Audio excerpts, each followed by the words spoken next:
Fa ho an'ny lehibe ny kongresy ny tetezamita Andriamatomamy Rakotoarivelo kosa dia ny fampiarana ny sorodalana sy ny fanajana izany no lalana ahafahana miroso makany amin'ny fifidianana. Isan'ny notsindrin'ity lehibe an'androm-panjakana ity moa ny andraikitra sahanina ao anatin'ny fivanim-potoana ny tetezamita tahaka izao. Mitaky ny tokony hanajana ny sorodalana ny filohan'ny kongresy ny tetezamita Andriamatomamy Rakotoarivelo. Anisan'ny takina ny fampiarana ny anjin'ny faha 9, faha 17 ary faha 20 ao amin'ny sorodalana.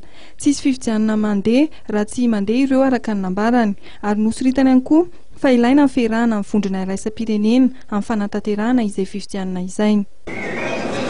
Azo ambara ho tsy azo virana intsony angamba ny atao fifidianana fotoana tena am-polo sy roa arivo ity. Izany raha tao faniriany maro, fa raha sanatria ka hoe tsy mahavita izany isika noho ny antony zatsy aizaroa dia toa tsy azo eritreretina ny zavatra mety iseho eto amin'ny tany sy ny firenena.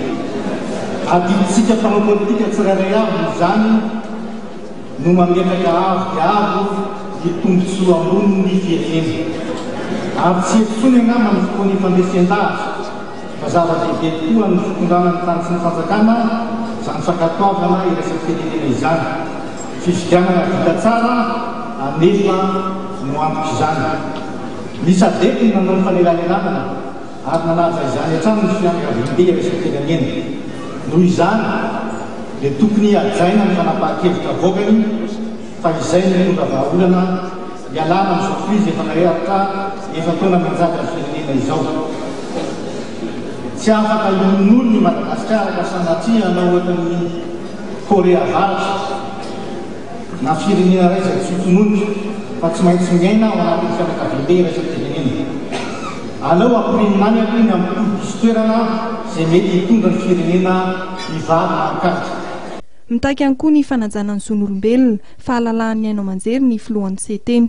Tsy fifidianana mangarahara sy malalaka eto raha tsy voaritry ny silatsaka ny zon'olombelona sy ny zon'vahoaka malagasy ary ny fahafahana manehevitra ankahalana. Ilaina sokafana tsy misy azakandro ireny aina aman-jery tsy miankina makatona ireny.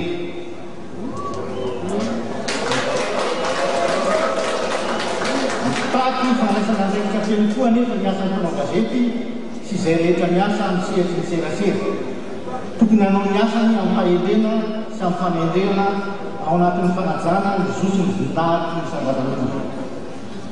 Militsy famelana ireo lazaina fa mpanohitra hiditra amin'ny aina aman-jery fanjakana moa izay tondrona fa hoe manely vaovao tsy marina sy manitarika fanakorotana fanakorotana araky ny filazan'ny minisitra sy tonandraikitra dia tetika entina anam-penambava sy amerenana indray militerarisma endriky ny didizana tiana atao. Nampatsiahivy ny filohan'ny kongresy ny tetezamita fa noho ny asa andavanandro ary hanao fifidianana fa tsy hanao tetikasa sy fananganana foto-drafitr'asa samihafa no anjara asan'ny tetezamita. Mitaky ny tokony hijerena sy hamahana ny mangirifiry ny vahoaka ny filohan'ny kongresy ny tetezamita. Anisan'izany ny tokony hijerena ny lafiny tsy fahandriam-pahalemana izay mahazo vahana amin'izao fotoana izao.